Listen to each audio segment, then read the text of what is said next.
Hey everyone, I'm back, and today we're going to be talking about High Plains Drifter, and this movie came out in 1973, and it stars Clint Eastwood, and it's also directed by him, and I have some mixed feelings on this movie. There were things that I liked about it. I thought it was an improvement off of Joe Kidd out of, this collection of movies, and this movie wasn't painfully boring like that movie was. There were some nice shots in this movie. It didn't look terrible for the most part. There were some shots that looked terrible.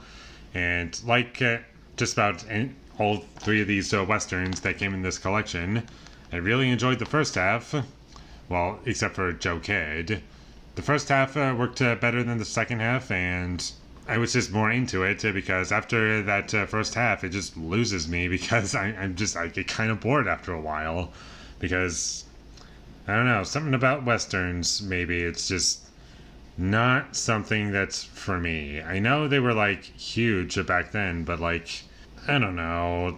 After a while, they just started to fade away because there was a point where westerns were the big thing, and they were just spammed all throughout film history at a certain point in time.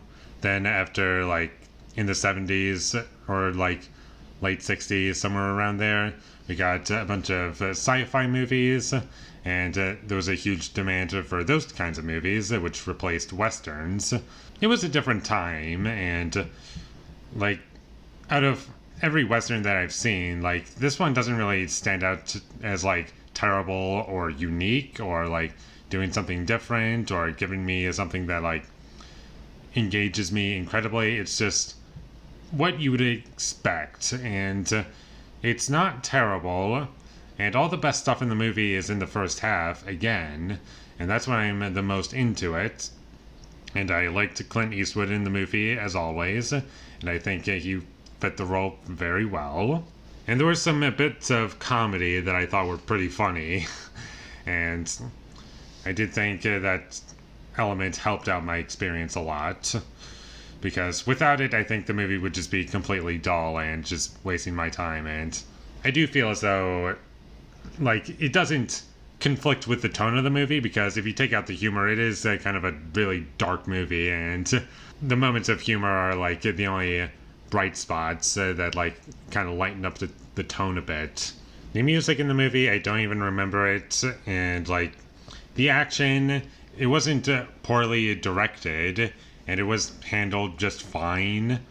And there were some moments that were kind of shocking and surprising in terms of the violence, and I knew going into this movie that this movie was rated R. I was like, oh, this is a rated R western, this is making it feel as though there are consequences going on, and it's just not a bunch of cheesy nonsense going on. It feels real, even if it is just red paint for blood, but it was a different time. It doesn't bother me too much for older movies, but especially in westerns, because they're just so well known for using red paint and in that certain point in time. But I don't know, maybe I forget I think there was some movie that I saw I don't know, before that wasn't a West. Yeah, I think Psycho had some blood in it that didn't look like red paint, mostly because it was black and white. I didn't really see it too well. I could be wrong, but the way it looked in that movie, it looked better than this, or at least from memory. There were a couple characters in this movie that I did like. I did like the sheriff in the movie. I thought he was a good character, and he was one of very few characters that I did like in the movie outside of Clint Eastwood. And the townspeople in the movie, you get a sense of who they are, and the only thing that I really didn't like about the movie was some shots that were just way too close. So as Clint Eastwood was riding on a horse, it was a close-up on his face, and the way it was framed looked terrible to me. Those are some of the worst parts of the movie for me, as well as a couple dream sequences that are just really cheesy and stupid and go on for way too long.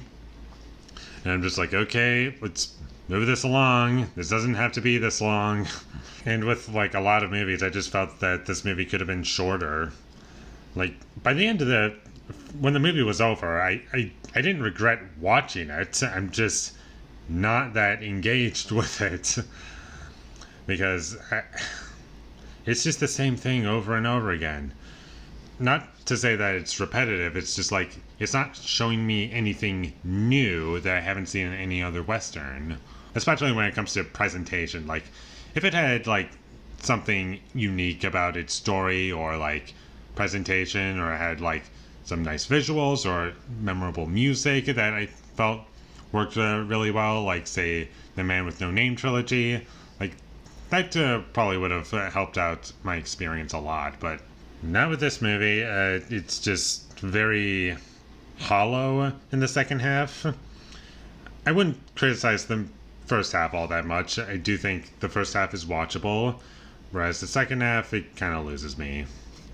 And overall, it was a watchable movie that you could watch.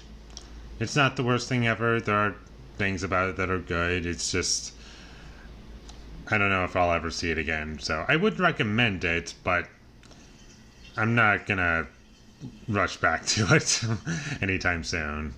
Maybe one day, I just don't know when. But anyways, I'm just starting to ramble. Yeah. I'm just rambling on and on because I just don't know what else to say. So with all that being said, I'm going to give High Plains Drifter a 6 out of 10. Thank you for watching my videos. As always, if you enjoyed this review, be sure to leave a like and comment down below you thought of High Plains Drifter, and my social media links, they will all be in the description, so follow me there. And last but not least, subscribe to be a part of Foley Nation, and I'll see you when I get my next review up, and that is going to be for Red Eye. So look forward to that, but until I get that up, thank you for watching and have a great day.